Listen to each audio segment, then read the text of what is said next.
بلکہ ہر نمازی کو تو جہاں کے مالک میرے آقا اور امت میں سب سے اعلیٰ نماز پڑھنے والے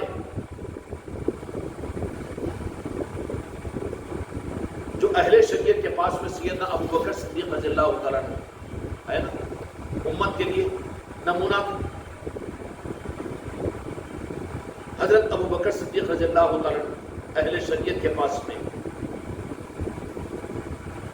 ایسی نماز لیکن تو جہاں کے مالک میرے آقا نے انہیں بنایا کہ اپنی نماز کی قبولیت کا ذات اور ٹھوس نہیں جمتا، میرے ابو بکر اپنی نماز کو رب کی بارگاہ میں قبول کروانا ہو، کوئی بھی یہ دعویٰ کر سکتا ہے قیامت تک کہ سیدنا ابو بکر صدیق رضی اللہ عنہ کی نماز کے جیسی ہزاروں اور کروڑوں نیچے کے حصے کے جیسی بھی نماز ان سے ادا ہو، نہیں کر سکتا۔ تو یہ حکم دیا کہ نماز کے آخر میں نماز کی قبولیت کے لیے جو دعا پڑھو، جو دعا تم ہم بھی پڑھتے ہیں، لیکن وہ دعا پڑھتے ہیں کہ دعا گاتے ہیں ہم۔ ایک ہے دعا پڑھنا اور ایک ہے دعا مانگنا، دعا معصورہ ہم پڑھتے ہیں، اللہ علیہ بڑی پوری ادا ہوا، پڑھ رہا ہے کہ تو مانگ رہا ہے، دعائیں جو ہے وہ مانگنے کے لیے کہ پڑھنے کے لیے ہے۔ التحیات للہ والصلوات والطیبات والسلام علیکہ، استحضار کرتے ہوئے ادائیگی کے ساتھ مانوں کا استحضار کر درود پاک پڑھ رہا ہو تو پھر اب ادھر تیری توجہ گنبد خضرا اور میرے مصطفیٰ کی طرف میں اور اپنے دل میں اپنے مصطفیٰ کو محسوس کرتے ہوئے درود پاک تیری نماز کے قاعدے میں ہونا چاہیے۔ سب کچھ کرنے کے بعد پھر دعا معصورہ پڑھنا نہیں ہے، مانگنا ہے۔ اللہم انی ظلمت نفسی ظلما کثیرا، کہ جس کا مفہوم یہ کہ یا اللہ کیا ایسی نماز جس نماز کے پڑھنے کے بعد میں اپنے آپ کو میں نمازی سمجھوں، تکبر کروں، نماز پڑھا ہوا سمجھوں۔ میں نے نماز کیا پڑھی بلکہ نماز کو پڑھ کر میں نے اپنے نفس پر ظلم کیا۔ کتنی عاجزی والی نماز! اگر یہ عاجزی پڑھنے میں حاصل نہیں ہوگی، مانگنے میں حاصل ہوگی۔ اس لیے نماز کو پڑھو میرے بچوں، مریدین اور مریدان اور خلفاء، تو نماز کو پڑھو، یاد کے ساتھ مت پڑھو، کیا کرو؟ یاد کے ساتھ مت پڑھو بلکہ ارادے کے ساتھ پڑھو۔ نیت باندھ رہے ہو تو کعبے کی طرف میں تو تصور ہو، نیت کیا ہے، نیت کے استحضار کے ساتھ میں، معنی پر غور کرو، ثنا پڑھو تو معنی کے ساتھ میں، یاد سے پڑھنا نہیں ہے۔ یاد نہیں ہے کوئی یہ بچوں کا کھلونا کہ ایک چابی دے دی بول کے وہاں تک جا کے وہاں رک گئی، 4 رکعت بس رک گئی وہاں پر جا کے۔ یہ نمازوں کی توہین ہے، اس نماز سے اللہ تعالیٰ خوش نہیں ہوگا۔ اس نماز سے تو جہاں کے مالک میرے آقا کی آنکھوں کو ٹھنڈک نہیں پہنچے گی، بلکہ تو جہاں کے مالک میرے آقا کہیں گے کہ میں نے عرش سے لے کر آ کر معراج کا تحفہ اپنی امت کو اس لیے دیا تھا کہ یہ میری امت یہ نماز کا یہ حشر بنا دے۔ ناراض ہوں گے نا میرے آقا، اس لیے نماز کو بھی بنانے کی کوشش کرو۔ اس کے لیے ایک بات یاد رکھ لینا کہ نماز یاد کے ساتھ میں نہیں، ارادے کے ساتھ میں پڑھا کرو۔ اب سورہ فاتحہ پڑھ رہا ہوں، اس لیے تو اعوذ باللہ بسم اللہ پڑھایا جا رہا ہے نا بیچ میں۔ سورہ فاتحہ کے پہلے دعوذ پڑھا جائے گا، پھر بسم اللہ پڑھا جائے گا، پھر سورہ فاتحہ۔ کیوں؟ نیت باندھنے لگا رہے ہیں تو پھر ساری دنیا کو پیچھے کر دیں گے۔ اللہ اکبر! اب تو یوں فالج مار دیا دونوں ہاتھوں کو، اس واسطے سے یہ کیوں کھیلتے رہتا، ہاتھ چھوٹے ہو گئے اس کے۔ پوری نیت کھل کر مانگے اللہ اکبر، 4 رکعت عشاء کی نماز فرض پڑھتا ہوں میرا طرف کعبہ شریف کے، اور پھر ارادہ کرے کہ پوری دنیا سب کچھ کو بھی میں پیچھے کر دیتا ہوں، اپنی زندگی کو بھی۔ اللہ اکبر! نیت باندھا، اس کے بعد پھر اعوذ باللہ من الشیطان، شیطان کے وسوسوں سے اللہ تعالیٰ کی پناہ مانگ کر پھر اللہ الرحمن الرحیم ہے بسم اللہ الرحمن، پھر الحمدللہ رب العالمین الرحمن الرحیم مالک۔ اب یاد تو 7 آیتیں ہیں، تو سورہ فاتحہ کی 7 آیتیں پوری یاد رہتی ہم کو۔ 7 آیتوں کو تو 2-3 آیتوں کے بیچ میں ساڑھے غائب کر دیتے ہیں نا جی۔ ایک لقمہ 2 لقمہ ایک ساتھ میں 3 لقمے کھا لیا تو حلق میں نہیں پھنس جاتا۔ ادائیگی کے ساتھ میں پڑھنا سیکھو، ورنہ یہ نمازیں تمہارے میرے لیے قیامت کے میدان میں پکڑ کا ذریعہ بنے گی۔ نمازوں کی بددعاؤں سے بچو، کتنی بڑی ہلاکت ہے۔ جو نماز نہ پڑھے تو وہ تو بے نمازی ہو کر خدا کے نہ پسندیدہ بندے بنے، لیکن نماز پڑھنے والے بھی اگر نمازوں کو یاد کے ساتھ میں پڑھ کر اگر اس کا حشر اگر اپنی زندگی میں پورا کرو گے تو نمازیں تم کو بددعائیں دے گی. نمازیوں کی بددعاؤں سے بچنے کی فکر ہے. بھئی نمازی اس کی بددعا نہ کھولو، بولتے کہ نہیں بولتے؟ تو پھر کتنا بڑا جرم ہے ہمارا کہ نمازوں کا یہ حشر کر دے ہم کہ نماز ہم کو بددعا دے. اللہ تعالیٰ تمہاری ہماری نماز کی بددعا سے حفاظت فرمائے. اس لیے میرے بچوں، خانقاہ کے اس مسجد انوار مصطفیٰ کے نیچے معین العلوم کیوں چل رہا ہے؟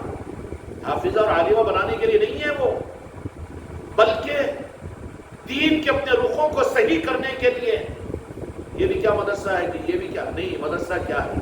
مدرسہ ہے، تعلیمات ہے وہاں پر، نظام ہے وہاں پر، بزرگوں کی توجہات ہیں وہاں پر. وہاں پر وقت نکال کر بیٹھ کر، اس ماحول میں بیٹھ کر وہاں پر ان چیزوں کو محسوس کرو. تمہاری روحانیت میں تمہارے دل کے اور دل کے نورانی کے دروازے کھلیں گے. یاد سے پڑھنے والی نمازیں نہیں، بلکہ ارادے کے ساتھ میں پڑھنا آسان ہوگا. اور ارادے کے ساتھ میں پڑھیں گے تو کیا 2 منٹ میں 4 رکعت ہوگی؟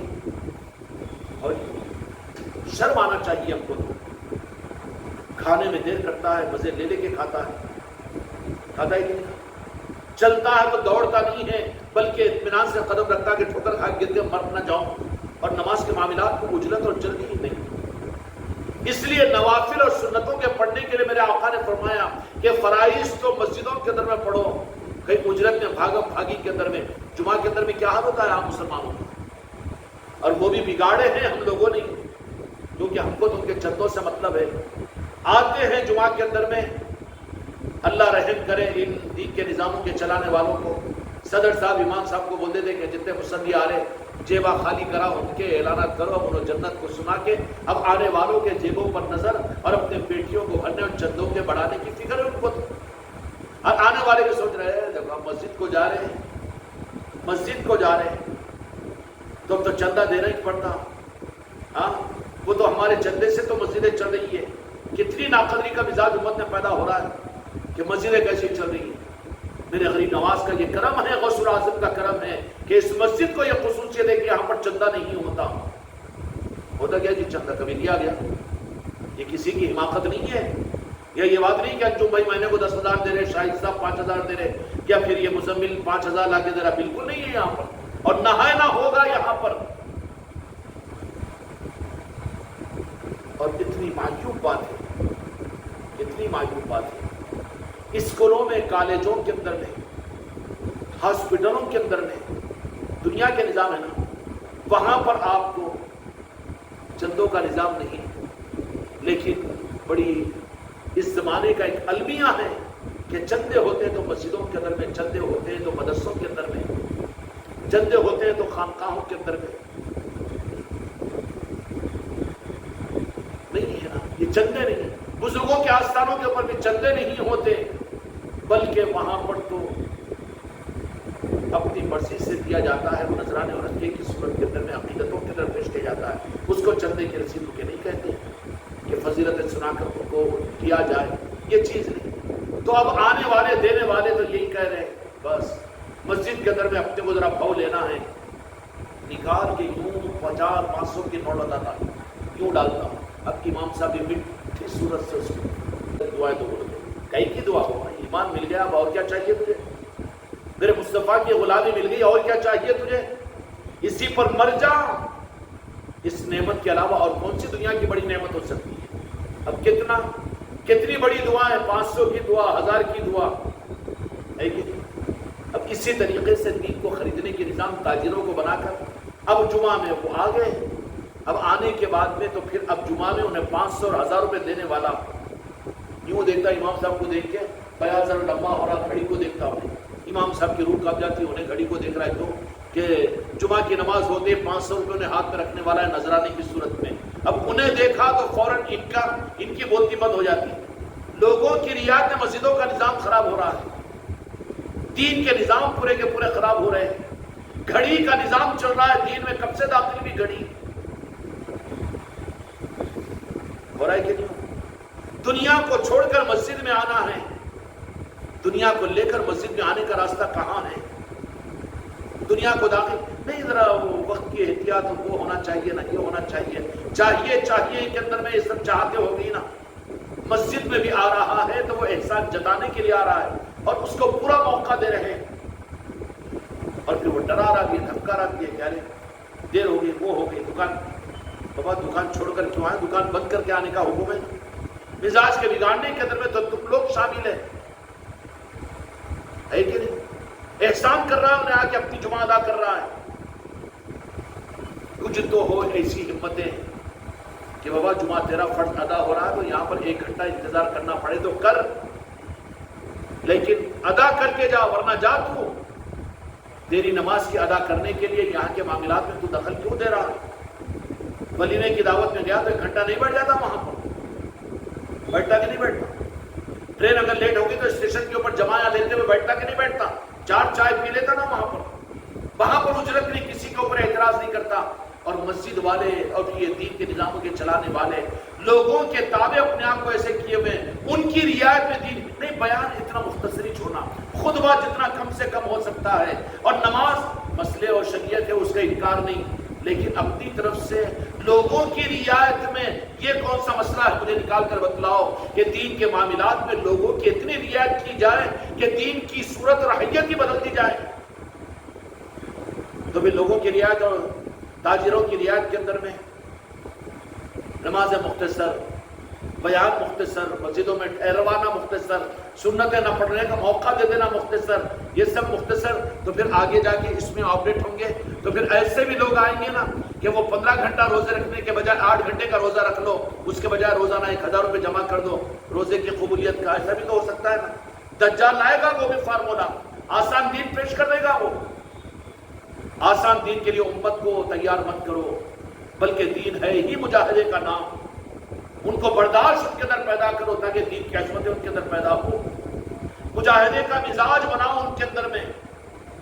اس کے بجائے اگر ہم نے خود ان کا مزاج بگاڑ دیا، جلدی چھٹی جلدی چھٹی جلدی چھٹی، تو پھر کیا ہوا؟ چھٹی بولو تو پورے ہی چھوٹ جائیں گے، وہ ایسا چھٹیں گے کہ سزا کے طور پر جمعہ کی نماز میں آئیں گے، اور جیسے ہی جمعہ کی نماز ہو جائے تو بابا تیری دعا پر بھی نہیں بلکہ ایسے نکل جائیں گے یہاں سے جیسے قیدیوں کو رہائی مل گئی۔ ہوتا کہ نہیں اچھا نہیں؟ ارے وہ خانقاہ میں گئے تو دعا بھی ہوتی، وہ یاسین کی تلاوت بھی ہوتی، پھر صلاۃ و سلام بھی ہوتی۔ اب اعجاز بھائی کا بیان تو جلدی ہے، جمعہ تو جلدی ہو جاتی، اس واسطے کیا کرو، اوپر پڑھ لو، خانقاہ میں پڑھ لو یا سیلر میں پڑھ لو، دکھو ہی نہ کو، اور فوراً رفو چکر ہو جاؤ۔ بھاگنا شیطان کے بچے، تجھے کون پکڑ رہا ہے؟ جن کے پاس میں عظمتیں نہیں ہیں ان کی خانقاہ میں کیا ضرورت ہے کہ ان کے مزاج کے اعتبار سے اپنے نظاموں کو چلانا شروع کر دیا۔ یہ ہماری بھی غلطی ہے، اس لیے وہ دین ہمارا قابل قبول ہو اللہ تعالیٰ کی بارگاہ میں، اس کے لیے ہمارے مزاج کا دین اللہ کے پاس میں قابل قبول نہیں ہوگا، بلکہ دین کا مزاج کا دین اگر ہم اختیار کریں گے۔ نمازیں ہیں، وہ نمازیں جو ہم پڑھے ہماری مزاج اور ہماری تربیت کے حساب سے، وہ نمازیں ہمارے منہ پر مار دی جائے گی۔ تو اس لیے میرے بچوں اپنی نمازوں میں ایک بات کا دھیان رکھ لینا، اپنی نماز کے اندر میں نیت باندھ کر اس سے پہلے استدار کر لینا کہ ہمارے پیر نے یہ بات کہی کہ نماز یاد کے ساتھ میں نہیں بلکہ ارادے کے ساتھ میں پڑھو۔ کوشش کرو اگر مسجد کے اندر میں نہیں پھر اپنے گھروں پر جا کر نفل پڑھو، سنتیں پڑھو، لمبی رکعتیں پڑھو، مگر نماز کا حشر برا مت کرو۔ بے نمازی کی بددعاؤں سے تم ڈرتے ہو تو پھر راست نماز کی بددعا ہو تو کیسے آباد ہوگی؟ سمجھ میں آئی؟ یہ چیز ہے۔